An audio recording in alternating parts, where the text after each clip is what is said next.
Sponsored by Skillshare.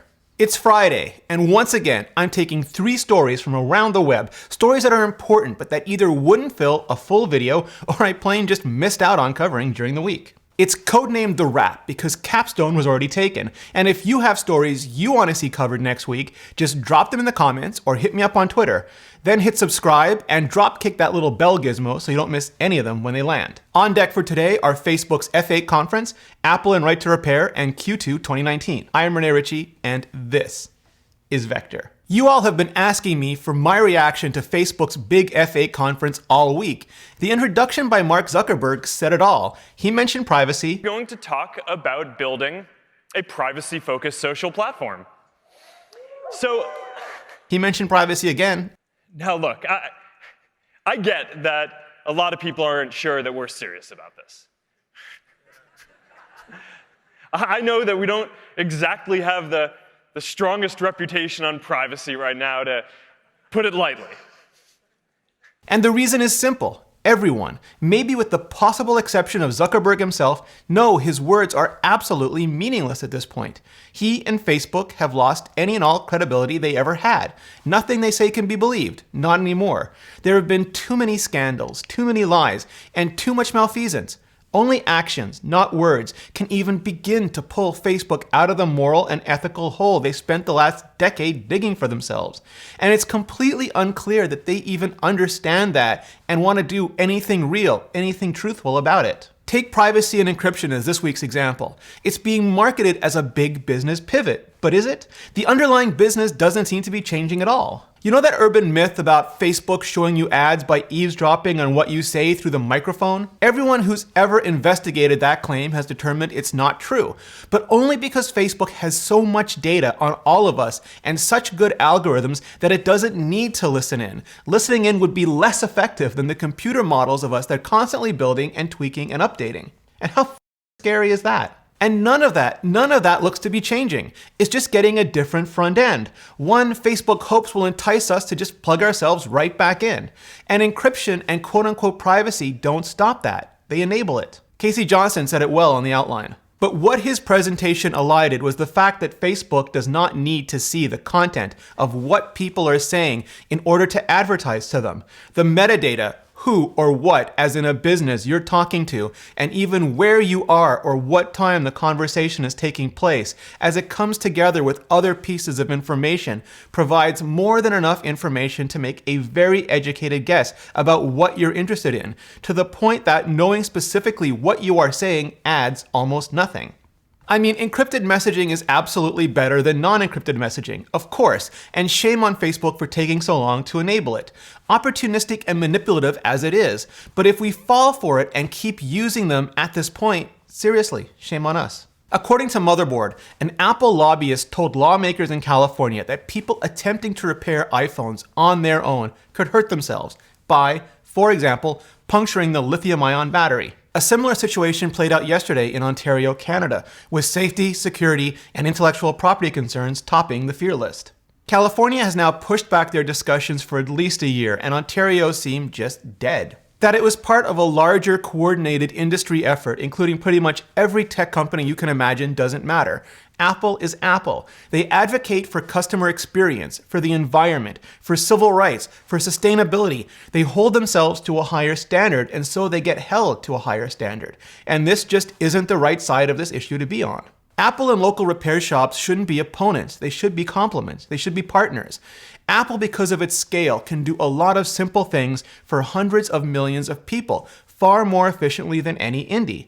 But conversely, indies can provide specialized skills and services that Apple, because of its scale, simply can't.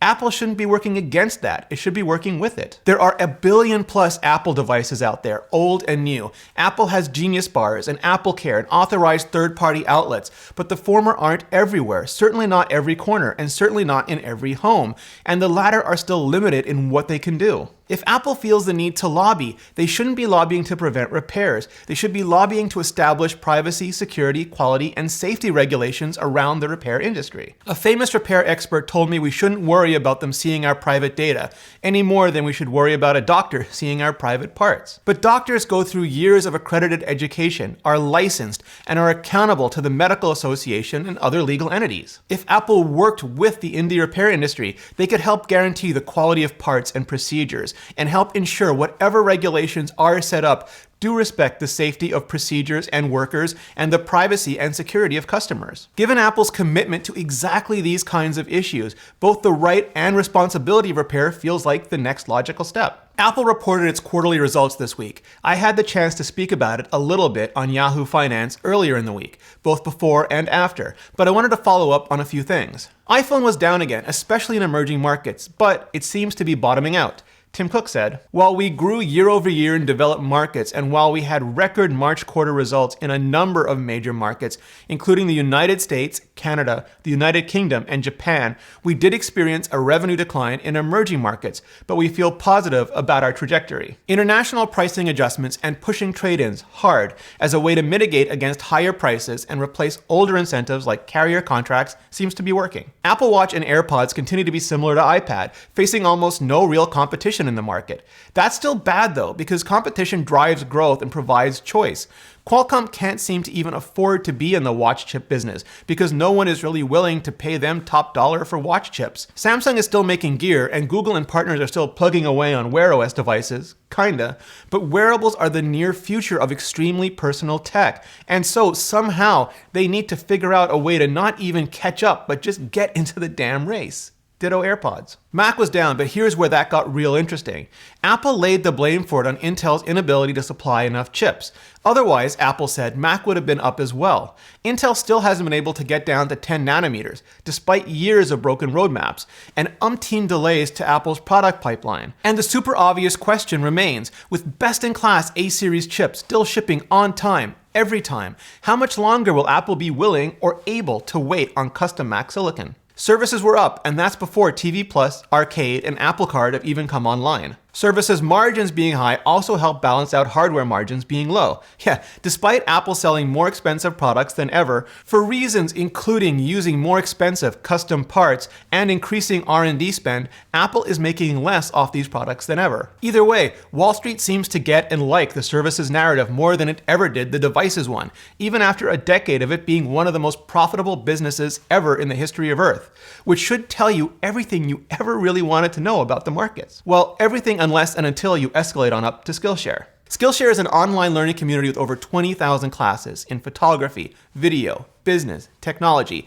everything you need to make your life better. Take Jordan Kuzmanov's Investing 101, Understanding the Stock Market, for example. There's over 1,200 people on it already, and you could be the next one. Premium membership gives you unlimited access to all the high-quality classes on all the must-know topics, so you can improve your skills, unlock new opportunities, and do the work you love. To sign up, visit the link in the description, and the first 500 of you get 2 months of unlimited access to over 20,000 classes for free.